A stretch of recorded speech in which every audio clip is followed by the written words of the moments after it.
नमस्कार, बहुत स्वागत है आप सभी का। मैं हूं आपके साथ मनु तेवतिया। आप देख रहे हैं जी मध्य प्रदेश छत्तीसगढ़। बुलेटिन की शुरुआत बड़ी खबर के साथ करेंगे।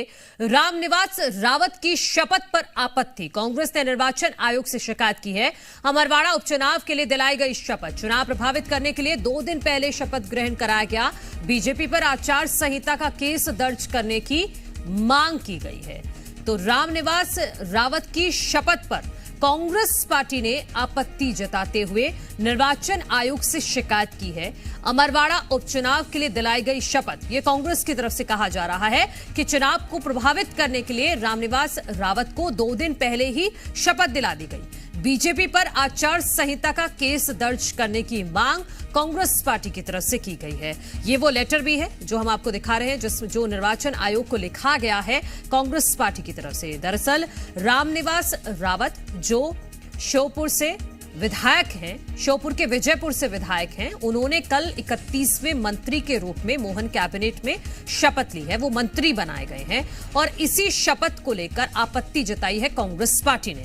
और आपत्ति जताते हुए निर्वाचन आयोग तक पहुंच गई है कांग्रेस।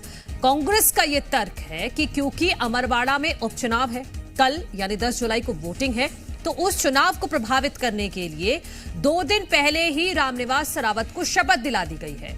और इसी बात को लेकर कांग्रेस पार्टी ने बीजेपी पर आचार संहिता का केस दर्ज करने की मांग निर्वाचन आयोग से की है। तो ये बड़ी खबर अपने दर्शकों को बता रहे हैं। रामनिवास रावत की शपथ पर कांग्रेस पार्टी को आपत्ति है। कांग्रेस पार्टी ने निर्वाचन आयोग से इस मामले को लेकर शिकायत की है, ये तर्क देते हुए कि अमरवाड़ा में जब उपचुनाव है, आचार संहिता लगी हुई है, तो ऐसे में रामनिवास रावत को 2 दिन पहले ही शपथ ग्रहण क्यों कराई गई। हमारे सहयोगी प्रमोद शर्मा जुड़ गए हैं।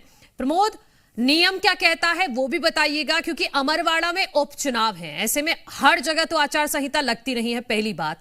और क्या क्या आपत्ति दर्ज कराई गई है कांग्रेस पार्टी की तरफ से शपथ को लेकर। देखिए, कांग्रेस पार्टी ने इलेक्शन कमीशन में ये शिकायत की है कि ऐसे समय में जबकि मध्य प्रदेश में अमरवाड़ा उपचुनाव होना है 10 तारीख को, उससे ठीक पहले जिस दिन प्रचार थमना है उस दिन रामनिवास रावत को मंत्री बनाया गया है। ये एक मैसेज देने की कोशिश है कि जो कांग्रेस पार्टी छोड़कर बीजेपी में आए हैं, बीजेपी उन्हें मंत्री बना रही है और इससे अमरवाड़ा उपचुनाव प्रभावित हो सकता है। ये देखिए, उन्होंने देखिए घुमा के शिकायत कर दी है। रामनिवास रावत के एक तो मंत्री बनने से ऐतराज और दूसरा रामनिवास रावत के मंत्री बनने से अमरवाड़ा उपचुनाव प्रभावित हो सकता है। यह अजीबोगरीब शिकायत की गई है। जेपी धनोपिया कांग्रेस पार्टी के जो चुनाव कार्य देखते हैं उन्होंने शिकायत की है। अब शिकायत के बाद इलेक्शन कमीशन क्या करता है, क्योंकि ये बहुत शिकायत पेचीदा है। अब रावत के मंत्री बनने से अमरवाड़ा में चुनाव किस प्रकार से प्रभावित होगा, इलेक्शन कमीशन ये अलग अलग नियमों के दायरे में जांच करेगा। लेकिन गौर करने वाली ये है, मंत्री बन गए अब रामनिवास रावत, कांग्रेस की विधायकी उन्होंने छोड़ दी। ये कल ही खबर आती है, बाद में ये वो साफ करते हैं कि 5 तारीख को उन्होंने कांग्रेस पार्टी की जो विधायकी थी, पार्टी बहुत पहले छोड़ी थी लेकिन विधायकी 5 तारीख को छोड़ दी। मंत्री वो कल बने, मंत्रालय में कक्ष अलॉट हो गया लेकिन विभाग बंटवारा बाकी है।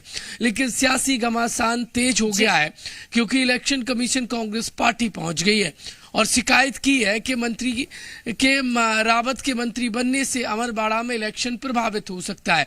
अब ये काम इलेक्शन कमीशन का है, वो जांच करेगा कि रावत के मंत्री बनने से अमरवाड़ा पर क्या असर पड़ने वाला है। ठीक है प्रमोद, और क्यों कांग्रेस पार्टी की तरफ से यह भी तर्क दिया जा रहा है कि अमरवाड़ा उपचुनाव ऐसे प्रभावित होगा कि रामनिवास रावत कांग्रेस पार्टी से बीजेपी में आए हैं, उनको मंत्री बना दिया गया है। कमलेश शाह भी कांग्रेस छोड़कर बीजेपी में आए हैं और वो अब चुनाव लड़ रहे हैं। तो एक मैसेज कहीं ना कहीं अमरवाड़ा की जनता के बीच में जा रहा है कि कमलेश शाह अगर जीतते हैं तो मंत्री बनाए जाएंगे। इस तरह का तर्क कांग्रेस पार्टी की तरफ से दिया जा रहा है। बहुत शुक्रिया आपका तमाम जानकारी के लिए प्रमोद।